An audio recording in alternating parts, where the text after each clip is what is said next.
Salam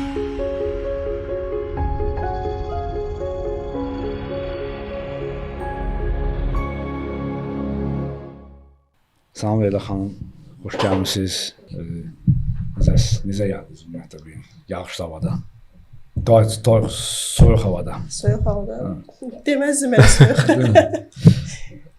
Biz belə deyək, podkastımız video çəkilmişdən qabaq başlamışdıq. Hələ onun da üstündən təzədən qaydası olacaq.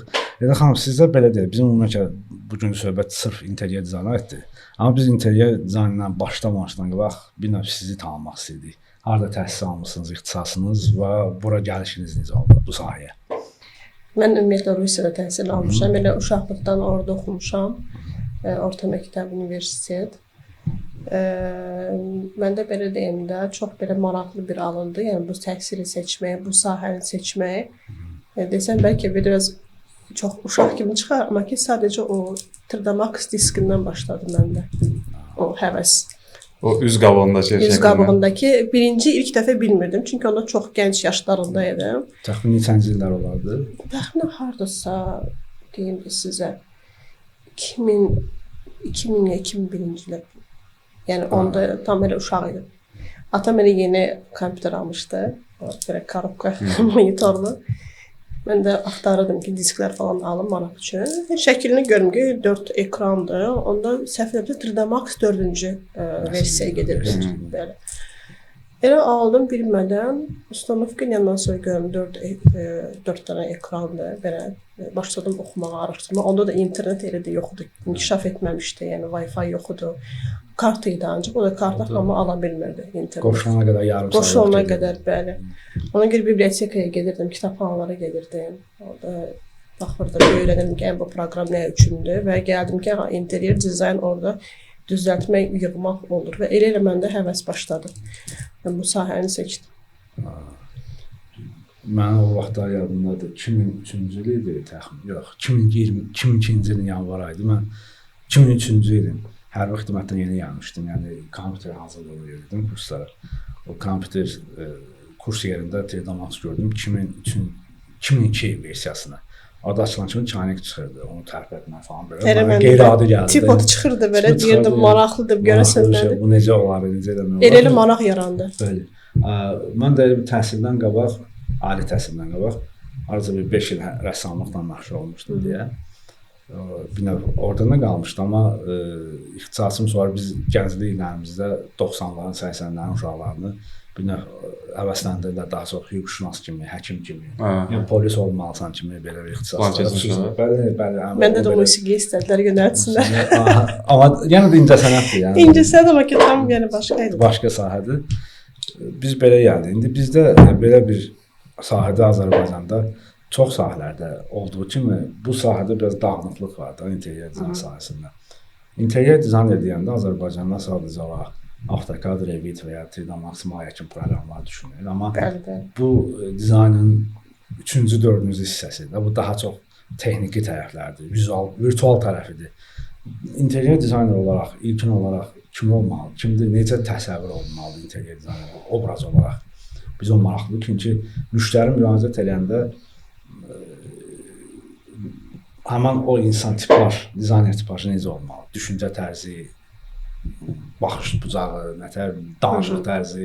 Çünki bizdə yəni deyirəm, başlayır ancaq 3D Max və AutoCAD-dan buradakı dizayner demək deyil. O texnika tərəflər. Bəli, çünki Avropaya baxsaq, xüsusən İtalyanlara baxsaq, onlar daha çox sketch əllə çəkir və onların bazası beynində olur. Bizdə bəzilərindən fərqli olaraq. Amma interyer dizayner olaraq necə bir insan olmalıdır? İnteryer dizayner birinci baxış bucağı tam fərqli olmalıdır. Ümumiyyətlə, yəni ki, həyat tərzi fərqli olmalıdır, həyata baxışı fərqli olmalıdır, hər şey dərindən görməlidir. Yəni ki, elementar işığın, yəni ki, tarixçəsini öyrənməlidir, rəngin bir tarixçəsini öyrənməlidir. Belə deyim, həyat keyfiyyətini düzəldən, fonksiyonallığı üstünlük verəndir dizayner. Yəni ki, o dediyiniz 3D Max-dır, AutoCAD-dır və yaxud da başqa belə bir proqramlar, onlar hamısı, onlar vizualizator deyilir, sadəcə icra edəndir. Yəni dizayner tam başqadır, dizayner o proqramsız da işləyə bilər, siz dediyiniz kimi. Yəni dizayner elementar deyildi belə boş məkana girəndə bizdə padmayak məsəl üçün də olur. Çox vaxt mənzillər, obyektlər falan girəndə, ora girəndə artıq dizayner o beton divarları görəndə artıq özünü görməlidir ki, yəni mən burada nəyi görürəm?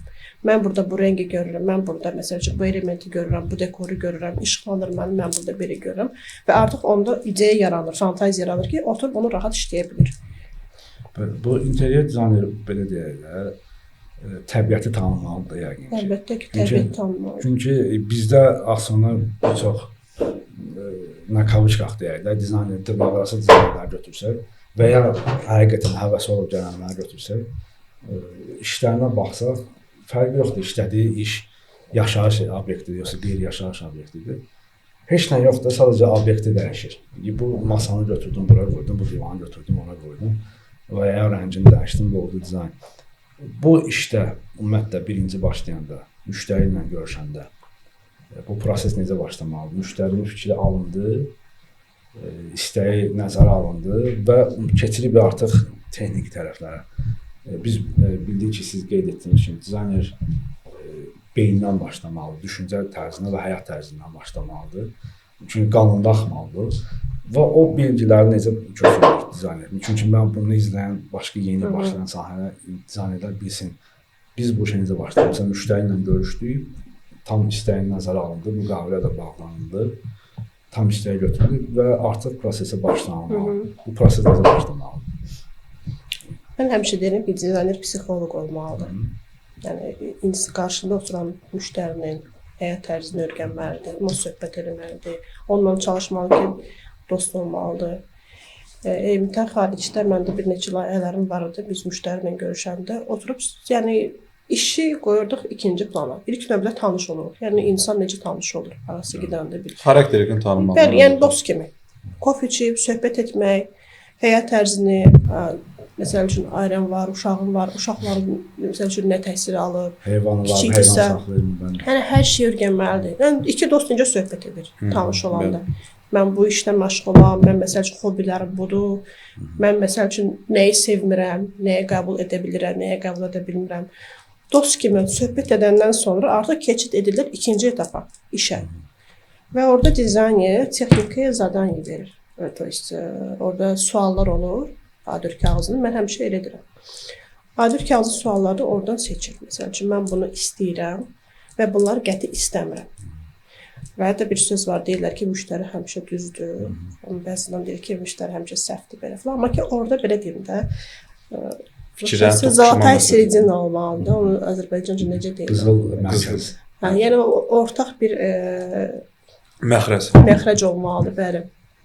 Ki, yəni, deyilməsin ki, dizayner səhv ya da ki, müştəri səhv verir. Orta bir şey olmalıdır. Ona görə deyir ki, məsəl üçün, mən gəlmişəm, bir deyirəm ki, mən bu rəngi istəmirəm. Amma dizayner onu qoyur. Deyir ki, mən bunu belə görürəm. Axı, bunu müştəri istəmir axı, bu rəngi. Yəni, fikirlər toqquşanda, məsələn, fikirlər toqquşanda, yəni, dizayner müştərini başa düşməlidir. Daha çox müştəriyə yönəlmək lazımdır, yoxsa məsələn öz müştərinin fikirlərini öyrənməlidir birinci, öyrənməlidir ki, məsəl üçün nə istəyir bu adam, nə istəyir. Ona görə deyirəm ki, birinci dost olmalıdır o insanla müştəri. Demirəm ki, indi illər boyu davamlı dostluq münasibəti qalsın, xeyr, sadəcə işə görə. Çünki dizaynerdə dediyim ki, biz yaradıcı insanlarıq. Ona görə müştərini başa düşmək üçün onunla çalışmalısan ki, dost olmalısan, onun psixoloji olaraq başa düşməlisən, onun düşüncəsi necədir və yaxud da ailə olacaqsa, yaşayacaqsa o evdə soruşmalıdır, evdə neçə nəfər adam var, sizə məsəl üçün qonaq gəlirmi, gəlmirmi, bütün bu xırda detalları kimi soruşandan sonra artıq dizayner ondan çox gözəl bir proyekt təklif edə bilir sonunda. Uşaqların istəyi. Hər şey, bəli. Məsələn, müştəri dirəşir, yox, mən bunu istəyirəm, amma memar və dizayner deyir ki, bunun seçimi düz deyil, yəni haqlı deyil. Yanlışlığa aparacaq. Gələcəkdə bir ildən, 2 ildən sonra səhv etdiyini anlayacaq. Bizdə də psixologiya vardı Azərbaycan. Mən demişdim, sənə nə oldu? Sən niyə düzəltmədin kimi sualları verir deyə. Bu məqamda bu müştəri tipli deyək də, yəni tərsli deyək. Bu necə öhdəsindən gəlməlidir dizayner və ya memar, yəni fərqlənmir. Düzü deyim, məndə elə bir anlaşılmamazlıq olub. 18 il mən bu işin içindəyəm, demək olar ki, artıq yəni ki, starısı da belə deyək də. Məndə düzü belə bir şey baş verməmişdi. Amma təzəlikcə belə bir Baş şey verdi. məndə maraqlı bir şey baş verdi. O da necə? Tam buna uyğun oxşar deyil. Adətən biz görmüşük ki, dizayner, indi yeni başlayan dizayner deyim ona da ki, bazarda olmayan materialdan istifadə edir və o müştəri əziyyət çəkir, tapa bilmir. Bəli. Belə şey çox rast gəlmişik. Mənə tam əksinə olubdu. Müştəri deyir ki, Pinterest bizdə xətərdir. Tam Pinterestdən gəlir ki, mən Pinterest evi istəyirəm. Göndərir ki, mən bunu istəyirəm. Dedim, okey, mən bunu düzəldərəm. Amma ki, yəni bu material Yoxdur. Azərbaycan bazarında yoxdur, stokda yoxdur. Olsa belə əgər ancaq sifarişdə odur ki, gələcək 2 aya, 3 aya o da sənə sərf eləməyəcək. Həm də qiyməti bilinmir. Bunun qiyməti nədir? Amma mən sənə təklif edirəm. Real materialdır və harda satılır onu bilirəm. Stokda var hamısı. Qiyməti də budur. Yoxdur, siz işləyin, mən onu özüm taparam.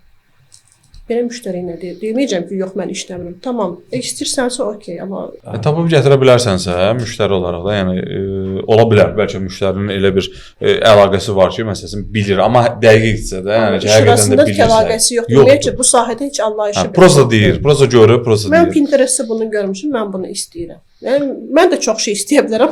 Amma bu reallaşmaq, bunun sabah reallaşma məsələsi. Əlbəttə ki, bəs bunun icrası var sabahlarım. Çünki bilirsiniz necədir? Mən dizayn işləyəndə sevirəm ki, mən bu işi sonuna qədər tamamilə təhlil verim. Hətta müştəri mənə desə ki, bizə nəzarət lazım deyirsə, məndə indi elə layihələr var ki, biz anlaşmamışıq nəzarət. Amma ki, mən onu gedirəm sonuna kimi, çünki mənim özümə maraqlıdır ki, bunun nəticəsi necə olacaq? Çünki layihə çox gözəl bir şey alınır. Yəni, mən indi ən sevdiyim layihələrdən biri var. Təbriz küçəsindədir. Kiçik mənzilli 83 kvadratdır. Yəni o qədər belə yumşaq tonlar var, sakitləşdirici tonlar var. Çox redki müştəri nadir hallarda olur ki, deyir ki, mən bütün mənzili eyni tonda istəyirəm olsun, tək rəngdə olsun. Əslində belə də olmalıdır. Yəni düzdür indi başqa indi dəbləri gəlir, o mövzuyu da keçid edəcəyik.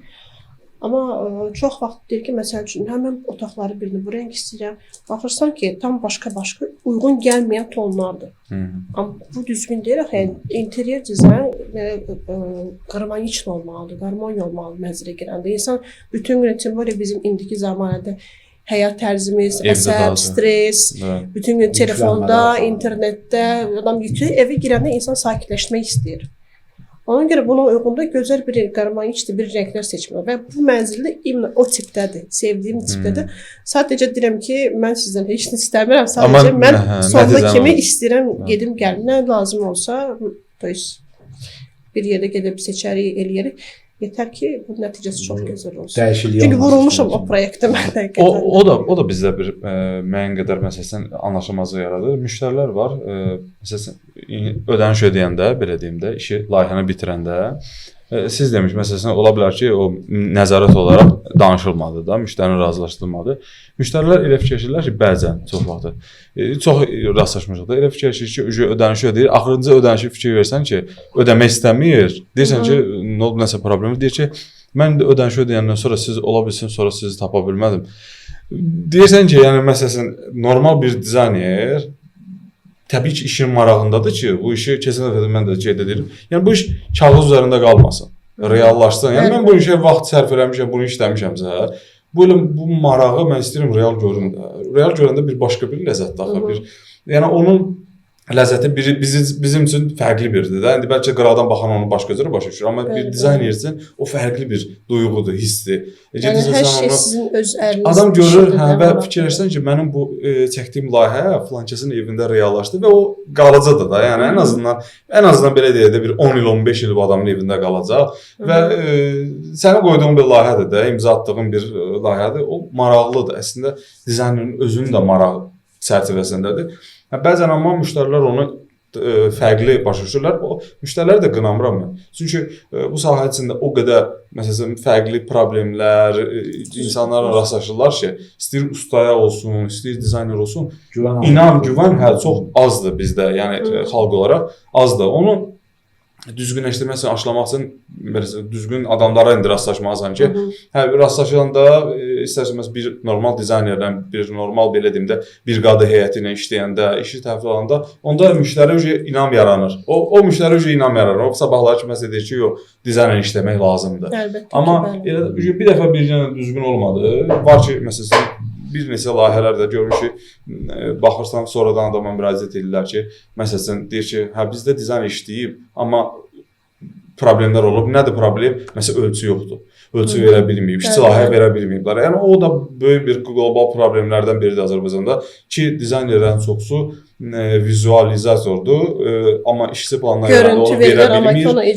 İşçi planı verə bilmir. İşçi planı ümumiyyətlə başları çıxmayan adamlar var. Yəni bilmirlər ki, ümumiyyətlə bu divar açılışı necə olmalıdır, bu kod nədir falan, heç nə bilmirlər də. Prosta görüntünü verir, yığır, verir.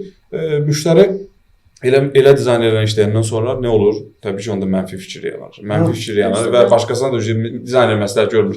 Kimsə işləyəndə deyir ki, yox, get özün elə, ondansa mən dizayner başıma oynaşdı, peşman oldum. Ona verdiyim pula da falan şey verir. Yadımızda saxlayaq bu həmin güvənsizlik söhbəti bir məqama toxunmaq istəyirdim bu görüntü yaratmaq üçün 3D vizualizator.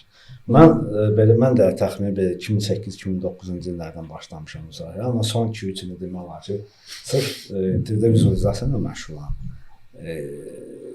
3D vizualizator tamam fərqli sahədir. Biz onu hələ dərk eləməmişik. Biz deyəndə yəni bəzi bir çoxu fərqli. Çünki o özü düz o dizayner deyil. Amma özü-özündə çox ağırdır, çox çətindir.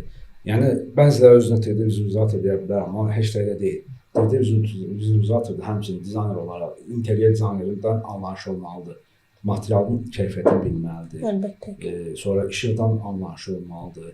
Çöl işıqdan anlayışı olmalıdır. Ümumiyyətlə abırdan anlayışı olmalıdır ki, o vizualizator onu işləyəndə işıqlanmanı realla o dərəcədə fərqi hiss olmamalıdır. Amma bizdə təəssüflər olsun ki, o yoxdur. Var, dizayner ad olaraq var. Vizualizator ad olaraq var. Həmçinin memar olaraq da ad var. Amma problem, yəni də o problemdir. Güvən yoxdur. Plus da baxıram ki, məsələn, səhifələr çoxdur bizdə. Göl qalışqanı, Instagram var, tipa brend, amma brend deyil. Və mənim də sualım bir buradan güvəndən qabaq. Sualım, hələ o da güvən adiyyəti var. Dizayner brend olmalıdır, yoxsa keyfiyyətli? Keyfiyyət olmalıdır, əlbəttə ki. Keyfiyyət onun brend olmalıdır, belə deyək. Belə deyim ki, bir insan necə deyirlər ki, qiymətləndirilir ki, yaxşı insandır, belə bir xüsusiyyətləri var. Dizayn da eyni şeydə olmalıdır, keyfiyyətli dizayn çıxartmalıdır ortaya. Yəni belə deyim də, vəkili biraz pis çıxartırsın.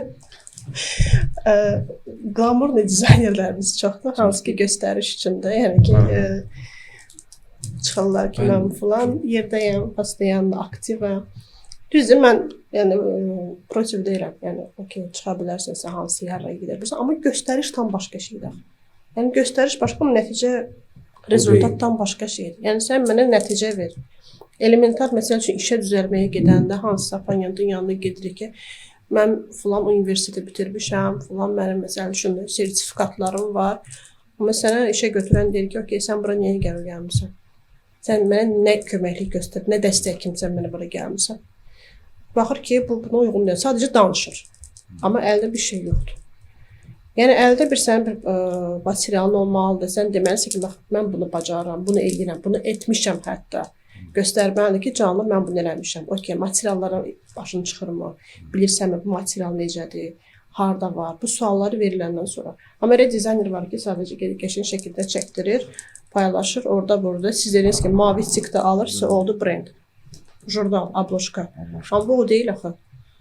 Və tədbirlərdə şəkillər falan məkandan daha bahalı həyat yaşayan, daha belə güvənli həyat yaşayan, o güvəni qazanır. Yəni o göstəriş o düzgün deyil. Yəni müştəri də müraciət edəndə birinci onun həyat tərzindən yox, gördüyü işlərə baxmalıdır. Və hətta sizə deyim ki, indi artıq çox insanlar dizaynerdən artıq çox bilirlər.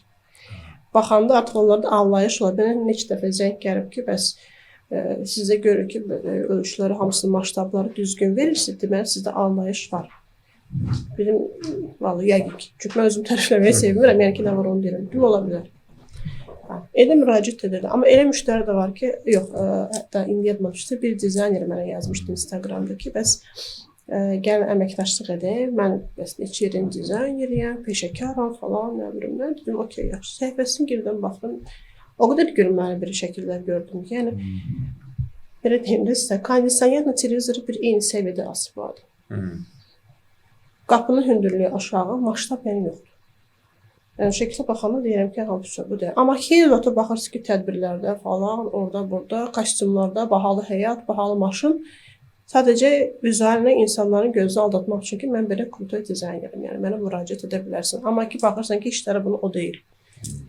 Təəssüflər olsun ki. Yəni bizim adımızı həqiqətən də yəni korlayanlar çoxdur. Yəni ona görə güvənsizlik yaranır insanlarda bizə qarşı. Elham, siz məsələn 18-ində, yəni bu az bir müddət deyil. Siz yəqin ki, ehtimal ki, yəni şirkətlərdə çalışa təcrübə yığıb sonra fərdi sahəyə keçmişdir, freelance kimi. Bu şirkətlərdə məsələn indi günümüzdə də var ki, məsələn hamımız şirkət daxili çalışıb təcrübə etmişik. İndi məsələn gənc dizaynerlər var ki, həqiqətən də bu sahəyə marağı var, həvəsi var, bacarığı da var. Amma təcrübəsi yoxdur deyə. Məsələn biz elanlarda görürük ki, məsələn paylaşılır 400 manat, 500 manatla bir işçini cəlb edir. Bu bir növ belə deyək də işçi aldatmaqdır da, onun hüquqlarını pozmaq kimi bir şeydir. Və onu həddindən çox işlədirlər. Məvacib qarşılığında azdır. Amma o da məcburdur təcrübə yığmaq üçün getməyə. Bu yeni başlayan memar və ya dizayner, əlxüsusilə dizayner başlayanda ilk addımı necə atmalıdır? Mühiti şirkəti özünə mi uyğunlaşdırmalıdır, yoxsa onlarla bir ayaqlaşmalıdır? Yox, xeyr, əlbəttə ayaqlaşmalı deyil. Çünki stajı olmayan dizayner necə ayaqlaşa bilər şirkətlə? Əlbəttə ki, şirkətə tabe olmalıdır və onlar dediyini yerinə yetirməlidir ki, praktika alsın, staj götürsün və maaşa baxmamalıdır. Mən bunu həmişə deyirəm ki, yeni başlayan dizaynerə gəl, sən bir dənə də olsa sənin portfolyoda iş yoxdur. Yəni bu portfolyo qazanmaq üçün və staj qazanmaq üçün, bilmək üçün bu sahəni karyera qurmaq istəyirsənsə, bu sahə üzrə ömürlər, yəni illər sonra baxmamalısan maaşına. Mən özüm $60 başlamışam ilk maaşım. Düz birinci dəfə mən o maaşı alıb biraz əsəbləşdim ki, bu nə maaşdır, çox kiçik maaş almışam. Və özümə söz verdim ki, yox, mən illər sonra mən yüksək qazanc əldə edəcəm. Dolları aldınızsa, yəqin xaricdə işləmişsiniz. Təcrübəniz orada. Təcrübəni orada keçmişsiniz, Rusiyada keçmişsiniz. Rusiyadır, bəli, Rusiyada. Yəni $60 düzdür indi o gənc yaşa görə yaxşı idi indi stajirovka üçün, amma yenə də indikilərə də mən deyirəm ki, heç pula baxmayın. Yəni pul istəməyin ki, mən bu qədər şərt qoyuram çox ki, mən bu qədər pul istəyirəm. Axı sənin biliyin yoxdur axı. Ola bilər ki, sən maksı gözəl bilirsən, nastroykalarını gözəl eləyə bilirsən, renderlərin qəşəng çıxa bilər canlı, amma ki sən bunun icrasını bilmirsən axı. Yəni dizayner bunun icrasını da başa düşməlidir, təmirlərə getməlidir. Mən həmişə deyirəm ki, əgər yaxşı uğurlu dizayner olmaq istəyirsənsə, heç olmasa bir dənə layihə götür, kiçik dostlar belə bir otaq olsa belə götür, onu işlə və üzərində çalış. Və çalış ki, o işi nəzarətlə görə, heç pul da alma nəzarətlə, bax belə pulsuz iş gör. Amma get, ustalarla mütəmadi olaraq söhbət elə, suallarını ver, utanmaq, çəkinmək lazım deyil. Ustanın başında deyən sual, mən özüm həmişə elə olmuşam. Sual vermişəm, bunu nəyə görə belə eləmişsiniz, bu nəyə görə buradan belə qazılır, bu nəyə görə buradan belə vurulur. Yəni bilməli, əgər mən bu işi istəyirəmsə davam edeyim həyatı boyu, mən bu karyeranı seçirəmsə, mən bunu öyrənməliyəm. Yəni tək dizaynla söhbət gəbə, elementar mən həkimə də belə getsəm, diş həkiminə gedirəm, deyirəm, bu iynəni nəyə görə vurursan? Bu nə üçün? Bu mənə necə təsir edəcək? İynənin içində nə var, tərkibində nə var? Mən hər şeydə belə lübapıtmıyam, soruşuram. Yəni dizayn sahəsi də elə olmalıdır. Həmişə deyirəm ki, ay uşaqlar, çalışın, suallarınızı verin, çəkinməyin, utanmayın. Yəni sizi buna görə heç kəs buradan qovmayacaq, etməyəcək. Əksinə sizi görəcək ki, siz öyrənmək istəyirsiniz və sizi kənardan görüb sizi kimsə yanına çəkə bilər. Sonra artıq sizin anlayışınız, biliyin olandan sonra təmirdən hansısa bir layihəni siz icra edib, reallaşdırandan sonra belə də açar təhvildə. Ondan sonra rahat gedib işləyə bilərsiniz, şərtlərinizi qoya bilərsiniz ki, mən bunu bilirəm. Mən nəyə görə bu sualı başlamağa verdim? Mən bəzi, çünki bizdə sırf işçini yetişdirəcək və peşəkar səviyyəyə gətirəcək şirkətlərimiz çox deyil Azərbaycanda. Yəni yeni başlayan dizayner bunu necə tuta bilər ki, bu şirkət bunu doğru istiqamət aparır, yoxsa yanlış yoldadır? Yəni çünki mənim yaxın ailə üzvlərimdən də var ki, məsələn, layihə meneceri kimi gənc kadrdır, yeni başlayır. Düz mən öz bildiyim qədər çalışıram ki, məsələn, onu yönləndirim, amma çalışdığı şirkət necə ola bilər ki, necə eləsin ki, bilsin ki, bu doğru yoldadır, yoxsa seçdiyi şirkət səhvdir. Yəni əgər səhv olduğunu anlayıbsa, istiqamətini necə götürməlidir? Yəni çıxmalıdırmı, yoxsa davam etməlidir? Yox, əgər səhv olduğunu görürsə, əlbəttə ki, oradan çıxmaq lazımdır. Çünki yəni elə adam var ki, deyir ki, mən burada fiks maaş alıram, da 20 şanda davam edeyim. O maaşı da ehtiyacım var, gəlib axtaracam, tapacam, zaman keçəcək, sonra pulu itirəcəm kimi biraz zəif iradəli insanlar da var. Çünki hamı eyni iradəyə sahib deyil. Əsas elə problem odur ki, insanlar özlərini düzgün təqdim edə bilmirlər, düzgün özlərini çatdıra bilmirlər öz fikirlərini, düşüncələrini. Baxırlar ki, məsəl üçün şirkət buna qarşı çox belə biganə yanaşır, nəsə sual verir, bunun suallarına cavab verən yoxdur və rusçası sdayotsa, yəni təslim olur. Amma o düzgün deyil. Mən dediyim kimi, utansan da belə o içindəki o əjdahanı çıxartmaq lazımdır. Mən həmişə çox utancaq insan olmuşam. Yəni bunu mənə hətta həmişə deyirlər ki, Leyla çox sakitdir. Yəni səsini belə çıxartmır. Uşaqlıqda mən belə çox sakitdir. Hətta belə su istəsəm də demirəm ki, mən su istəyirəm. Amma getdikcə belə deyim də, daşdan daşa deyəndən sonra bir arasında görüm ki, nəyə görə oturdum birdən öz-özümə analiz etdim ki, yox, nəyə görə mən bunu istəyirəm, mən bunu bacarıramsa. Əgər mən sual verirəmsə və mənim suallarıma cavab verən yoxdursa, o mənim problem deyil axı. Mən biraz da içimdəki o yatan şiri çıxartmalıyam ki, məni artıq eşitsinlər, görsünlər. Ona görə utancaq olsa, bir insan içində nəsə yatır. Onu oyatmaq lazımdır. Onu oyatmağa görə də, yəni fərqi yoxdur. Lüboy şirkətə getsə, hər hansı şirkətə getsin, orada da sənə biganə yanaşsınlar, burada da biganə yanaşsınlar. Sənin içindəki o şir oyanmasa, yəni mümkün deyil. Gərək onu oyadasan. Məcbur da olsa oyatmaq lazımdır. Mən Elvinlə gələndə də müzakirə edirdim. Ümumiyyətlə dünən görüşdə söhbət edirdim. Ümumiyyətlə dizayn haqqında söhbət edəndə də danışdıqca qeyd elədik. Elvin yaxşı bir suala, mövzuya toxundu. Süni intellekt haqqında. Yəni bizim sahədə süni intellekt nə qədər bizim işimizə problem yaradır yoxsa bizim gələcəkdə yerimizi alacaq yoxsa məncə problem yaratmır. Çünki o düzdür, süni intellekt insan hissiyatı kimi vermir ona. Hiss eləyə bilmir, hiss eləyə bilmir ona. Ondan kənara, yəni ki, belə deyim də, Pinterest-in şəkil götürmək kimi bir şeydir. Yaxşı, məsələn də müştəri girdi obyektə, mənzilinə girdi, çəkiliş elədi, məsələn də çəkiliş elədi, atdı süni intellektə. Deməli, o daha dərin bilmirəm, yəni videolu görüntünü süni intellekt yaradır yoxsa yox. Şəkil formasını atıb onun müəyyən nəsə alma olur. O da prosta detal ola bilər də. Məsələn, bir divarı çəkərsən atarsan, buranı başqa alarsan, buranı başqa. Pinterestdə necə siz demiş, Pinterestdə götürürlər, məsələn, bu divar fərqli bir üslubdur, bu divar fərqli üslubdur, axırda qarşı olur da evdə. Nə tutur, uyğun gəlmir. Ölçü yoxdur, bir şey yoxdur. Heç bir şey də uyğun gəlmir bir-birinə. Yaxud, məsələn, indi o süni intellekt inkişaf edir də, get-gedə inkişaf edir. İnkişaf elədi, indi bilmirəm necədir hal-hazırda. Amma video çəkdi, məsələn, atdı. Onu tam olaraq ala bilərmi süni intellektdən və süni intellekt səbəbi bizim yerimizi?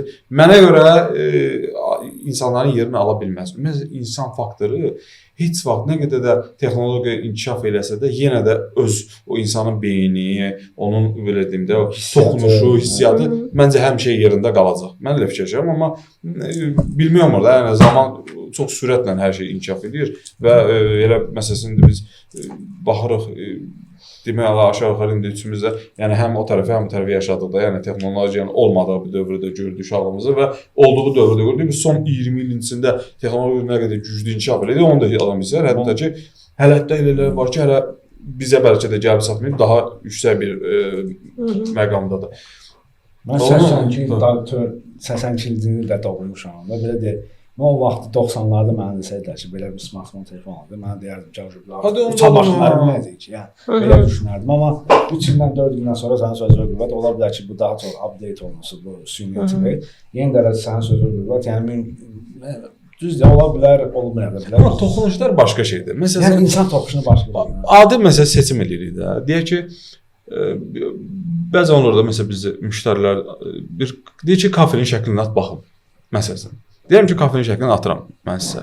Amma siz bu kafelə toxunmadan, bunda məsələn o keramikdə o hissiyatı almadan, onu siz onsuz da onu seçə bilməyəcəksiniz. Məsələn, mozaikada. Onu biz hiss edə bilirik də, müştəri onu çox hiss etmir. Ən azından biz onu ötürə bilirik də. Məsələn, keçən həftənin 6-cı gün müştərinin, yəni material sistemimizə girmişdi. Getdik, baxırıq məsələn keram qranitlərdir. Orada indi İspanda var, Türkiyədə var, bir də başqa nəsə var. Orada baxdıq, məsələn İspana gəldik, çıxdıq. Türkiyə baxdı, sonra İspana baxdıq. İspanla Türkün fərqi, məsələn mən baxıram, deyək ki, mən toxunuşlarla hiss edirəm ki, budur da, yəni İspan daha belə deyim də, indi yuxarıda. Müştəri birinci onu ilk baxışdan başa düşmədi. Deyir, nədir məsələn fərq? Deyirəm ki, gəlin bir toxunaq, yəni ən azından siz də toxunun. Bunun üst səthinə, bunun məsələn üzündəki şeylər, detallara, faktorlara, yəni bunlara baxın. Onda o şeyi müəyyən qədər hiss eləyəsiniz də. Gördüm gəldi, o da baxdı, görür ki, aşağı yuxarı da indi insan da anlaşı olmaya bilər, ana aşağı yuxarı pisdən yaxşını insan seçə bilir də. Nə qədər məsələn bu sahənin adamı da olmasa, hər bir şeydə pislə yaxşını seçimi olur.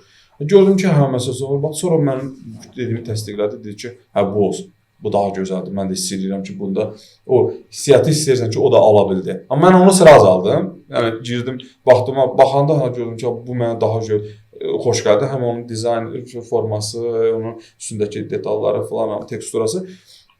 Toxunanda tamamilə başqa bir hiss aldım da. O toxunuş mütləq deyim, toxunuş vacibdir. Yəni o əlin o toxunması və oradan o aldığın hissiyat, onu məsələn süni intellekt verə bilməyəcək. Müəyyən istiqamət verə bilər, istiqamət verə bilər insana. Necə ki, indi də verir. İstiqamətlər verir və daha dolğun bir məlumat ala bilirsən. Məsələn, biz adi özümüzdə bir şey yazırsan, görürsən ki, daha heç sənin ağla gəlməyən bir şeyləri o bir neçə saniyə içində yazır bu orada. Məsələn, onu zəqilib müəllimimizdən soruşuq. Biz onu bəlkə də onu başa salıb tam çıxa bilməz orada, amma o ondan da üstəyin verir də adama. Amma yenə də o toxunuşları verə bilmədiyi üçün bizdə məsələn tutalım belə deyil. Mənə elə olur ki, müştərinin evinə ölçü götürməyə getmişəm. Mən məsələn mətbəxdə olanda mən müştəri sual verdi. Necə eləmək olar? Mən yerin top çıxışlarına uyğun məsələn məsləhət verdim ki, məsələn soyucu burada olacaq, qabı yanmaya, moyda yuzu burada olacaq.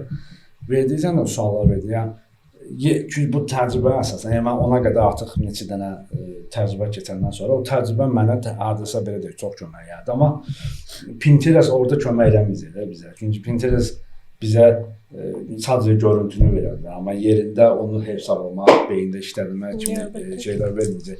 Ona görə də bir dənə də sual elə ani olaraq bilən bizdə mərhələ, dizayn mərhələsi, müştərinin daha doğrusu mərhələsi, dizayn səviyyəsi hansı səviyyədə ilişib qalıb? Yəni müştərinin səviyyəsi. Bəli, yəni bu sahədə, dizayn tikinti sahəsində hansı səviyyədə? Artıq inkişaf gedir. Gedir. Bəli, artıq yəni ki, biraz bizə şəxsən mənə artıq biraz yəni dəstək oldu, köməkləri oldu dəyir. Yəni çünki zövq söhbəti burada var da artıq formalaşmağa başlayıb. Formalaşıblar çünki artıq çox dünyaya çıxmağa başlayıblar, gəzməyə başlayıblar, görürlər, götürürlər, bilirlər ki, aha, bəli, biz geridə qalmışıq, biz artıq biraz irəliləməliyik qabağa. Bunu seçməliyik. Məsəl üçün belə deyim də, bizdə bir müddət neoklasika partladırdı. Neoklasika, hamı neoklasika. Yəni evin formasını yaraşdı, yaraşmadı. Mən neoklasik istəyirəm, neoklasika divarda moldinglər, qızılı detallar falan. İnan o qədər artıq şişdim də artıq yəni ki belə olmayacaq. Yəni bir başqa bir şey seçin. Yəni mən dizayneram, mən artıq eyni şeyi insan nə qədər işləyə bilər. Yaradıcılıq yoxdur bu işdə. Şablon işlər. Çox uzun illər bu neoklasika dəbdə qaldı. Yüksək səviyyədə qaldı. Hamı kimə deyirsən neoklasika, kimə deyirsən neoklasika. Bu neoklasika əslində Rus provansı idi. Daha doğrusu Sovet provansı idi. Bəli, bəli. Amma neoklasik tamam fərqlidir. Neoklasika gözəl stildir. Mən heç nə demirəm. Üslubu çox qəşəngdir, incədir, yəni düzgün işləyəndə çox qəşəng bir şey alınır. Sadəcə evin formasına uyğun olmayanlar da var. Yəni gəlir deyir ki, məsəl üçün məndə Xruşovkadır, 40 kvadratdır. Mən buranı neoklasik istəyirəm. Olmur axı, getmir axı. Mən buranı necə neoklasik eləyim? Dizaynerə verilən pul ümumiyyətlə məsələn belə bir şey fikirləşir. Məsələn, siz necə fikirləşirsiniz? Dizaynerə verilən pul harda geri qayıdır müştəriyə? Yəni müştəri harda başa düşür ki, həqiqətən də dizaynerə verdiyim pul məsələn onun halal olsun və mən yaxşı ki məsələn dizayner işlədim və yaxud da ki dizaynersiz təmirə başlayan adamlar olur da, məsələn dizayner yoxdur, təmirə başlayır. Onlar harda yanılırlar? Yəni harda dərk olunur ki, mən gərək dizaynerlə işləyirdim. Kim doğrudur, kim Yoxsa səhvdir. elə də yaxşıdır. O dədə babası style. Style. Dizayner maraqlı bir ideya təklif edəndə müştəri deyir ki, aha, bu mənim ağlıma gəlmirdi. Çox yaxşı ideyadır. Onu desin ki, sən mən tutdurmuşam bu proyektdə. Çünki bir də şey də var, məsələn, müəyyən məqamlar var ki, məsələn, müştəriyə məsləhət verəm, deyirəm ki, məsələn, material seçimində tutan elektrik avadanlıqlarını filan şirkətdə gedərək, orada da öz ustaları təmirə gəlb edib, quraşdıracaqlar, zamanətdə olacaq. Bir müştəri mənə biraz, yox, öz mülkü var, əmoğlu səviyyələkdə işləyir, ondan eləyəcəm. Dizaynerə qarşı şübhə yanır ki, bunun orada deməli 2 qat xeyri var. O momentdə qarşı deyirəm ki, bəli, mənim xeyrim var orada. Yəni, təbii ki, öz xeyri var. O xeyrim sizə də aidiyyəti yoxdur. Sizə aidiyyəti olan isə sizin evinizin keyfiyyətidir. Yəni, bu inamsızlıq hələ də təəssüf olsun bizə davam edir. Yəni, müştəri dizaynerin xeyrini güdür. Belə deyək, cibini güdür. Ki, mən buna pul verirəm, gözü doymur, hələ üstəlik ondan da şey deyir, qazanc götürmək istəyir. Belə məsələlərə görə fikirləşirəm ki, həqiqətən biz Bakıdan kənarda işləsə daha yaxşıdır, Azərbaycandan kənarda işləsə də yaxşıdır. Dünyanın hər yerində elədir. Yəni ki, hardasa showroom, butik var ki, bir mağaza dizayner özü dəvət edir ki, bəs bizlə gəl əməkdaşlar. Yəni bu qanundur yəni. Normal bir şey. Normal. O mağaza maraqlarında əslində maraqları. Əslində mağaza bəli deyir ki, hə sənin müştərilər var, gətir bura yəni. Bəli. Əslində müştəriyə onun heç bir aidiyyəti yoxdur. Yoxdur, heç bir aidiyyəti yoxdur. Sadəcə olaraq məsələn sən düz deyirsən, onu müştərilər elə fikirləşirlər. Yəni bəlkə də müəyyən qədər bilməm, yəni nə hissdə onu bilməm, fikirləşirlər ki, hə, məsələn biz bu müştəri dizayner deyirsə buradan gedib almaq. Necə ki o əslində bizdə ustalar formalaşdırdılar. Yəni onu əslində Azərbaycanda ustalar formalaşdırdılar o mənfi fikri. Çünki ustalar müştərinin cibinə girdilər. Yəni həmin proses vaxtı. Məsələn gedirdi bunu aldırırdı. Neçəyə verirsən bunu? Məsələn də 10 manat, hə 12 manatdan yaz 2 manatdan mənim. Yəni bunu elə müştərilərdə o fikri formalaşdırdılar. O mənfi rəyi, mənfi fikri formalaşdırdılar. Ona görə də o inamsızlıq indi də dizayn sahəsinə gəldi, çıxdı.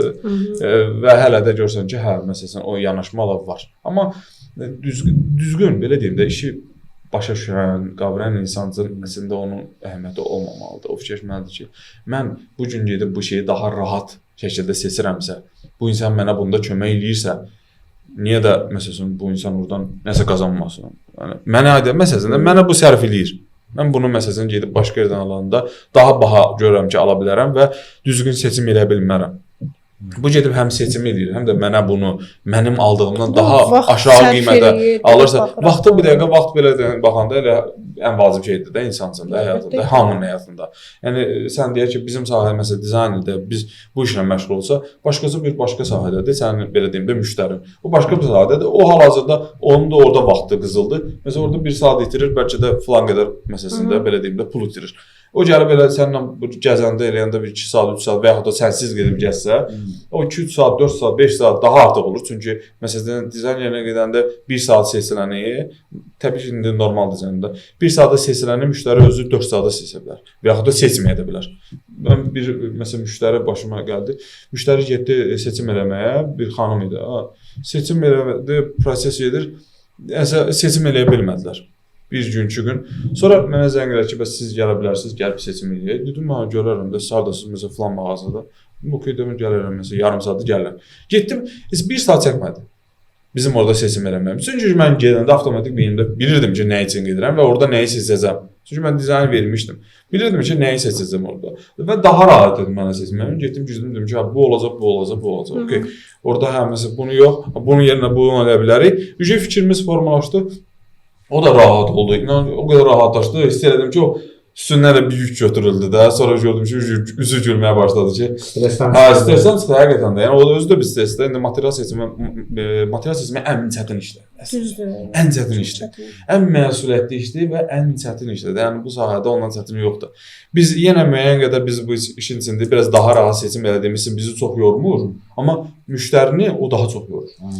Yəni biz onu bəlkə də düzgün başa düşmürük müştərilər, amma o çox yorulur. Fikir verin sizdə material seçiminə geçsən, bir 2 saatdan sonra görsən ki, müştəri yorulmağa başlayır ki, bəlkə biraz tezləşdirək, Halbuki bəlkə biz biraz üçün sıradan bir şeydir. hə, yəni biz üçün daha sıradan gəlir o, daha rahat gəlir və əksinə zövq alırsan axı. Məsələn, mənim ən xoşladığım mərhələ odur. Özümə görə deyirəm. İndi hər an bir mənim daha çox xoşuma gələn mərhələ odur. Seçim mərhələləri. Onu xoşlayıram. Hə, bunu seçək, onu seçək, bu gedə buradan pərdə seçək, falan şey seçək, materiallar bu ayaqqabımıza baxın, uyğunlaşdırın. O daha çox xoş gəlir. Amma o da müştərilərdə daha çox yoran prosesdir. Ya sən təbii ki, onun vaxtına qənaət edirsən, yəni o da oradan udur, həm vaxt udur, həm də yəni əslində yəni belə baxanda dərinə gedəndə onun müştəriyə bir aidiyyəti olmamalıdır və müştəri də onun heç haqq hesabını aparmamalıdır. Amma təsvirlər kimi daxil edirlər. Eləyənlər var. Yəni hamı yox, amma eləyənlər var. Hamı yox. Amma indi mən hətta zəng vurub soruşurlar ki, dizaynerin orada burada marağı var, məni bura gətir. Bəli, soruşanlar da var. Hə. Yaxşı bir şey, etik deyil. Yəni belə şey niyə görürsə. Bəs Leyla xanım, biz dizayner olaraq harda yox deməyə bacarmalıyıq bu işlərdə. Ümumiyyətlə dizayner layihədə imtina edə bilər də, yəni. Əlbəttə ki, imtina edə bilər. Yəni konkret hansı stopu vurmalıyıq.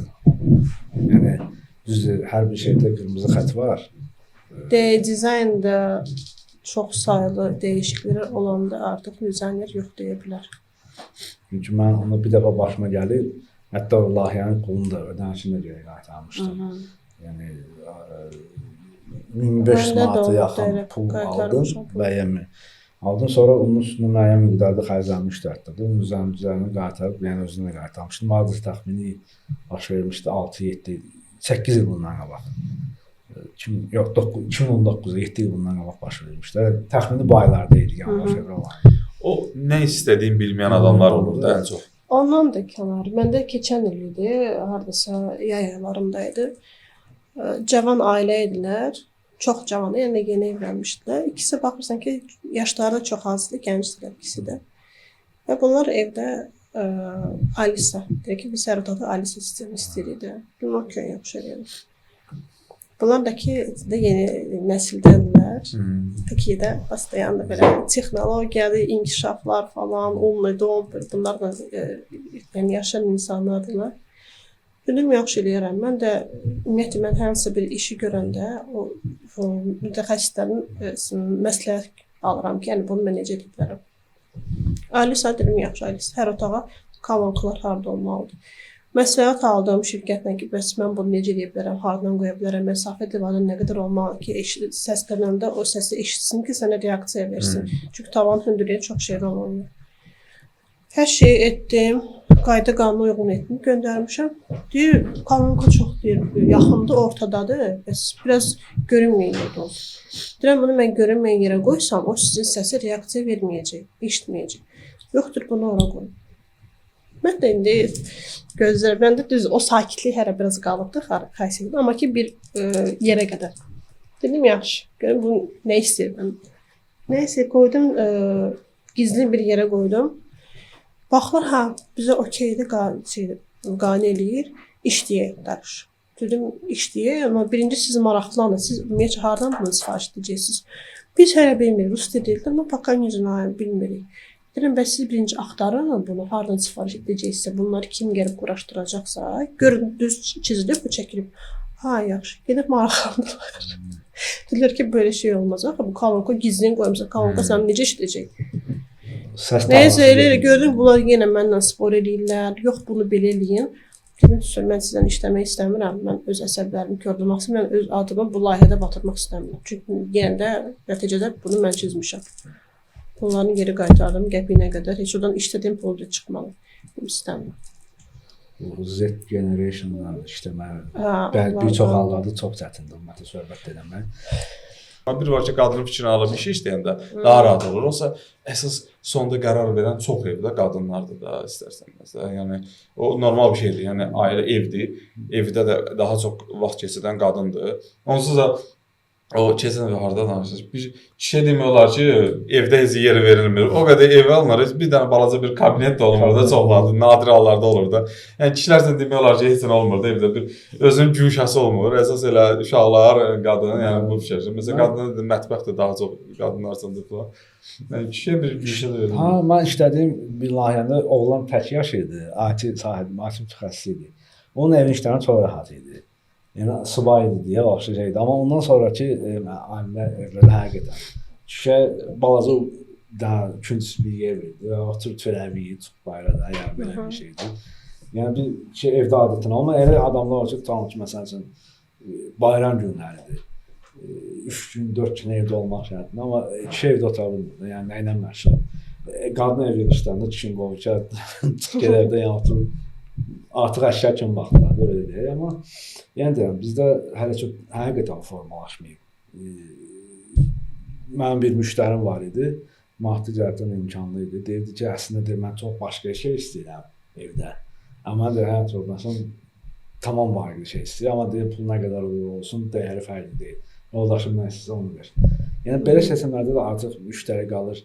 Düzdür, məsələn, qadın da önəmlidir. Təbii ki, evin xanımıdır, onun da fikirləri, xüsusən mətbəxdə.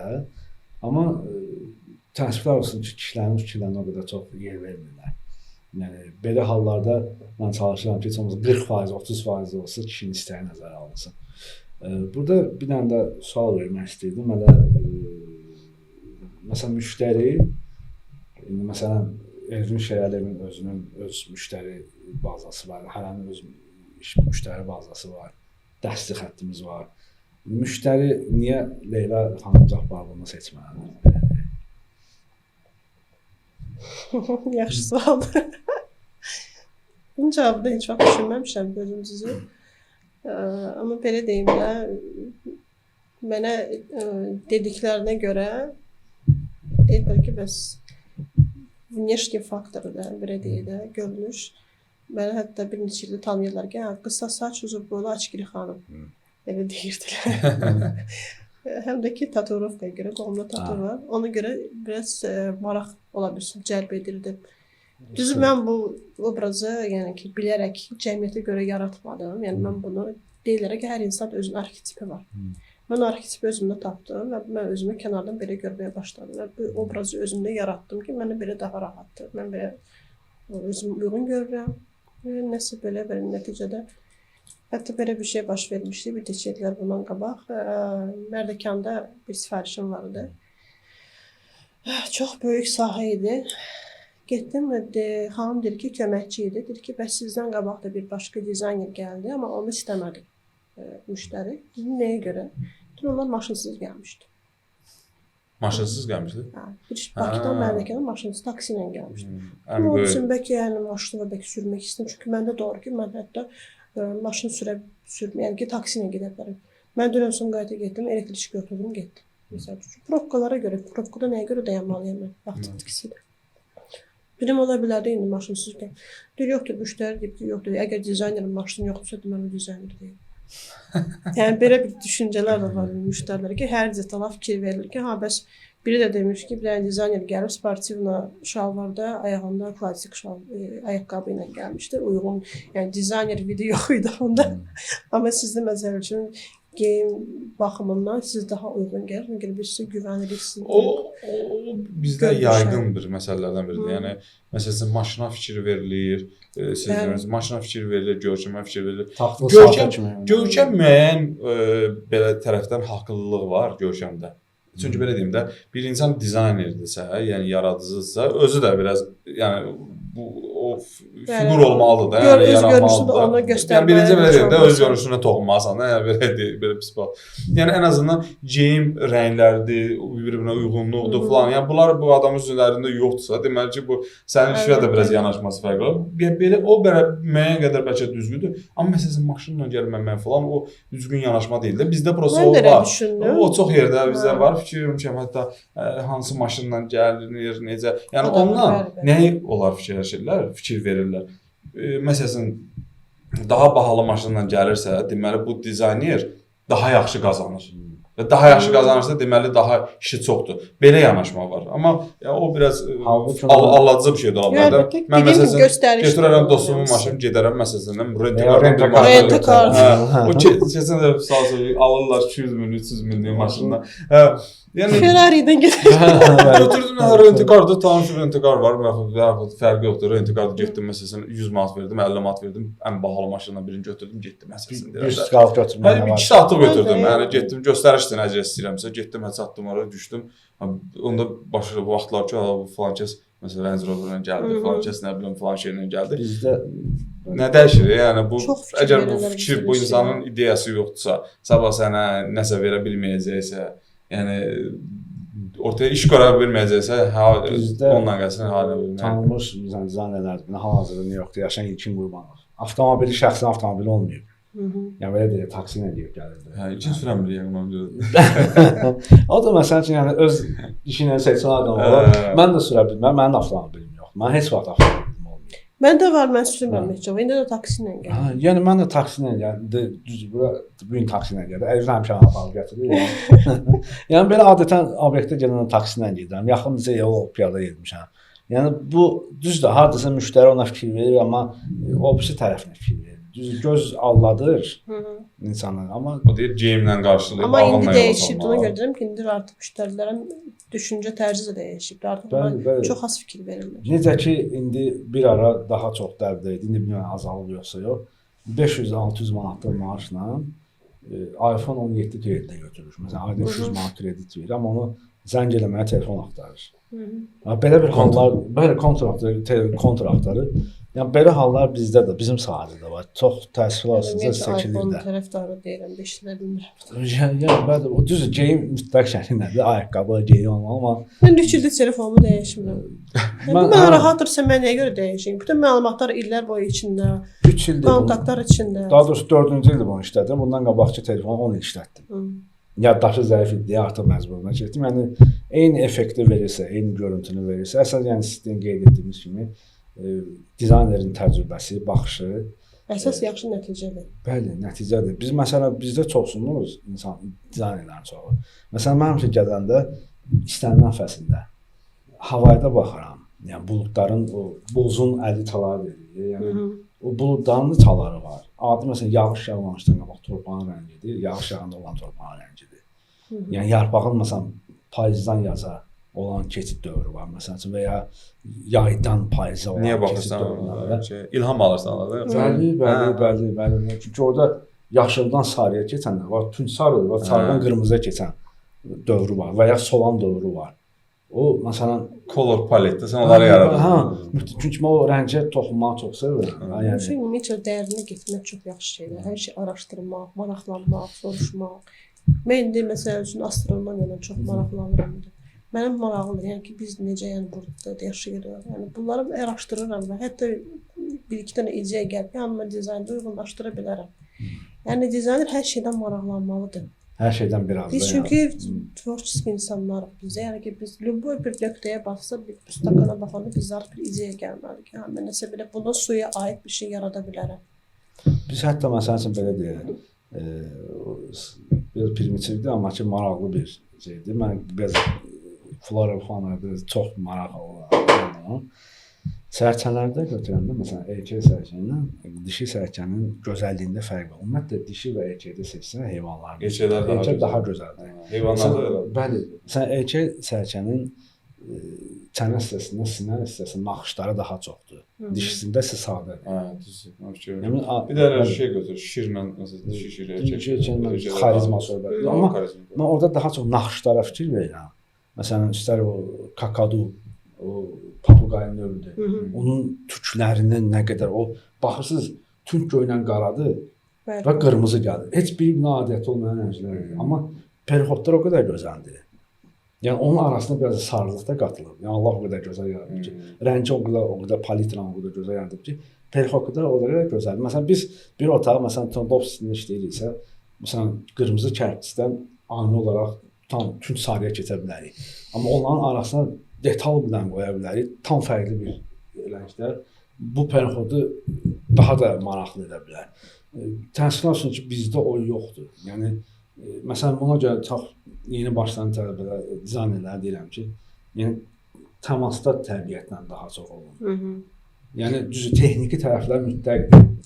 Yəni hər bir şeyin texniki tərəfini ilkin olaraq texniki tərəfini bilmək lazımdır. Əlbəttə ki. Adi məsələn adam var ki, şaxta ilə adi rigeli ayıra bilmir, tumbanı ayıra bilmir. Şaxtan belə dağıtmaq istəyir. Gəl şaxtan dağıtdı. Halbuki mümkün olası bir şey deyil. Yəni adi MDF-lə laminatı ayıra bilmir. Məsələn, sənə də sual verirəm, sizə sual. Hansı elementlər məsələn öz evinizdə dizayn etdiyiniz halda məsələn hansı elementdən istifadə eləmərsiniz? İndi mən sizdən soracağam. Hansı elementdən istifadə məsələn deyirəm. Lepka məsələn mən istifadə eləmərəm və yaxud da filan şeydə daha çox məsələn müştərilərin istədiyi və bir növdə sizin nifrət elədiyimiz, amma öz evini dizayn edirsən mən onu eləmərəm. Məsələn o elementi mən istifadə eləmərəm öz evimdə. Nəyə məsələn ağla nə gəlir ilkin olaraq? Nə istifadə eləmərsiniz?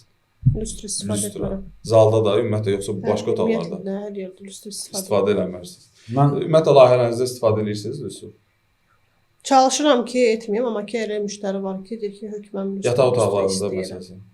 Mən 99% hallarda 99 deməyim, bir 70% halda yataq otaqlarına vermirəm. Amma o siz demiş, yəni istəyirlər insanlar. Amma yataq otağı necə ki, məsələn, otellərdə necədir? Gedəndə otel görsən ki, daha rahatdır da, oradakı o uyut var da. O da niyə görə lüstr çünki yoxdur da. İndi dizayn eləmişik da. Orada lüstr qoymursan və görsən ki, orada daha insan rahat olur. Daha çox dekorativ işlərdə. Bəli, daha çox dekorativ və sən yatanda da orada daha rahat yatırsan. Məsələn, evdəki rahatçılığı həmişə oteldə daha fərqli rahatçılıq yaranır da. O da bir növ elə o işıqlandırmasına görədir. Evdə onu insanlara biraz aşılamaq çətin olur. Yəni bizdən də istəyirlər. Həmişə görsən ki, deyirsən, vermirsən də sonra görsən deyirlər ki, bəlkə lüstr əlavə eləyək, bəlkə lüstr qoyaq. Amma ən azından mən yataq otaqlarına çıxarmağa çalışıram. Amma koridorda heç demək olar ki, koridorda vermirəm. Yataq otağına çıxarmağa çalışıram. Amma məsələn, zalda onu eləyə bilmirsən. Zalda mütləq istəyirlər insanlar. Japonca və minimalizmi xoşlayıram deyə. Mən heç nə istəmirəm otaqda olsun. Yəni hər şey gizli olmalıdır. Yəni ağlı. Mən ümumiyyətlə boş ev sevirəm. Bəli. Çox artıq belə şey olsa belə bağlı, vstroylu divarın içində olsun ki, mənim gözümə adətən mən seçdiyim də stil çalışan müştərilərin minimalizmi götürürəm.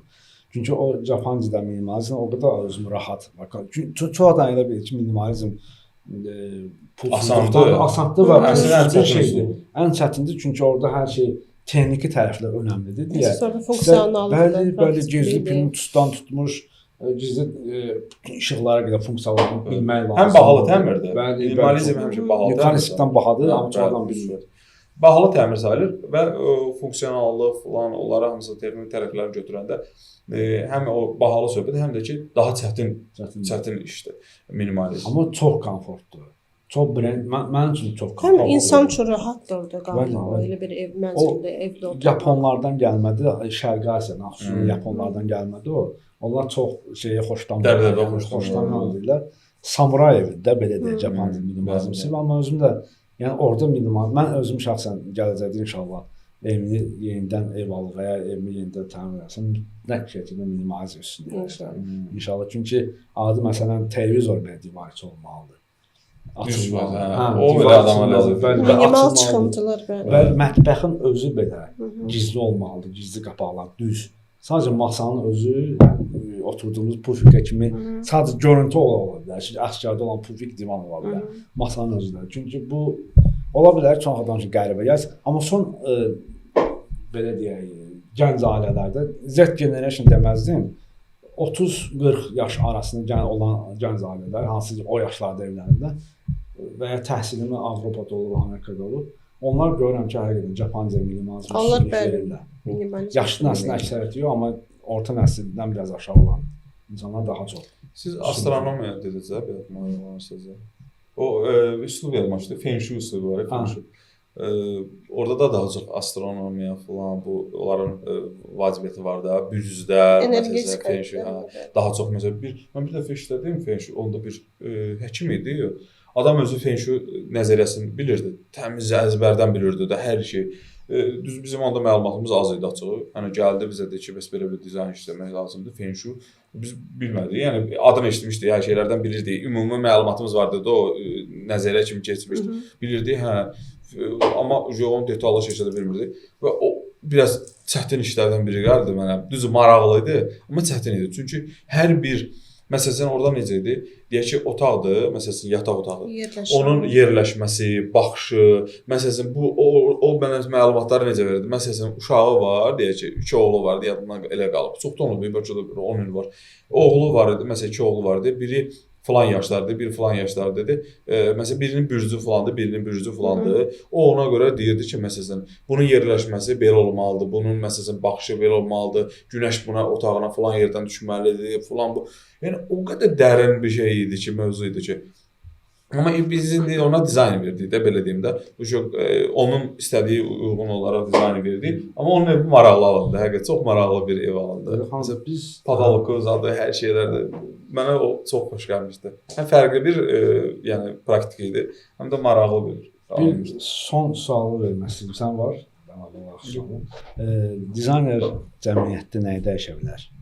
Fikir də ola bilər, hansı bir yaşam tərzində ola bilər. Ümumiyyətlə nəyi dəyişə bilər? Hərəkəti ilə, ideyası ilə, düşüncəsi ilə. Dizayner həyatda, Cəmiyyətdə, xüsusən insanların həyat tərzində. özümdən mən deyə bilərəm. Çünki hər dizayner öz düşüncəsi var, öz həyat seçimi var. Özümdən deyə bilərəm ki, cəmiyyətdə birinci insan özündən başlamalıdır dəyişməyə. Və çalışmalıdır ki, trendlə getməsinlər. Ürəyində nə varsa, içindən nə gəlirsə, insan necə rahatdırsa, o seçimlə yaşamalıdır. Mən bunu düşünürəm. Çünki nəyə görə deyirəm? İndi yenə dizayna qayıdacağıq.